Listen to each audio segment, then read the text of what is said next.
China has just issued one of its strongest warnings to Japan in years, claiming Tokyo could be heading toward self-destruction over Taiwan. But is Beijing right? Has Japan truly come to terms with its militaristic past, or is history being weaponized in today's geopolitical showdown? At the Munich Security Conference in Germany, China's top diplomat Wang Yi launched a blistering critique of Japan. He said Japan is haunted by the ghosts of militarism and accused far-right forces of trying to revive its militaristic past. Wang's warning was stark. If Japan walks back on this path, it is only heading toward self-destruction. He contrasted Japan with post-war Germany, suggesting Tokyo has never fully reckoned with its World War II history, particularly enshrining Class A war criminals as heroic souls. Japan's Ministry of Foreign Affairs dismissed the claims as factually incorrect and ungrounded. They emphasized that Japan's defense buildup is purely a response to a deteriorating security environment, not directed at any specific country. Just weeks into her term, Japan's Prime Minister Sonai Takeichi declared that Tokyo would intervene militarily in the event of a Chinese attack on Taiwan. Hosting around 60,000 US troops, Japan is now doubling down on its defense capabilities. Takeichi has promised to steadfastly protect Japanese territory, signaling a clear shift toward a more assertive security policy in the Indo-Pacific. Beijing sees Taiwan as part of its territory and has repeatedly threatened to use force. So Wang's warning is not just rhetoric, it reflects Beijing's deep unease about Japan's evolving stance. Wang criticized Japan for maintaining shrines honoring World War II war dead, including convicted Class A war criminals. But the truth is more nuanced. Yes, politicians like Junichiro Koizumi and Shinzo Abe have visited Yasukuni Shrine, angering China and South Korea.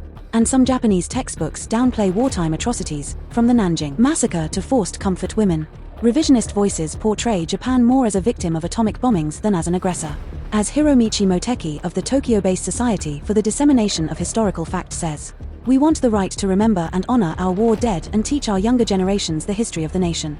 Yet post-war Japan adopted one of the world's strongest pacifist constitutions. Article 9 explicitly renounces war and prohibits Japan from maintaining military forces for aggression.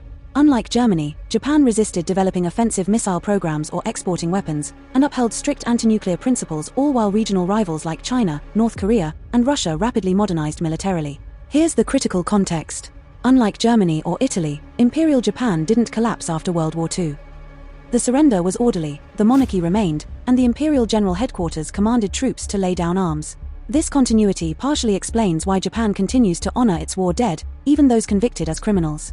Meanwhile, Japan's security environment is increasingly precarious.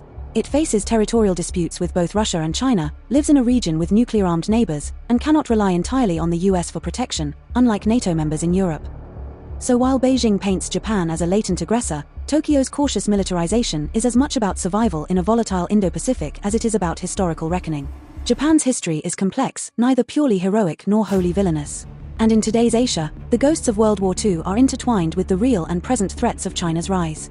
As Beijing and Tokyo exchange warnings and diplomatic rebukes, one thing is clear. History may haunt Japan, but the region's future depends on how Japan navigates both its past and its present security challenges.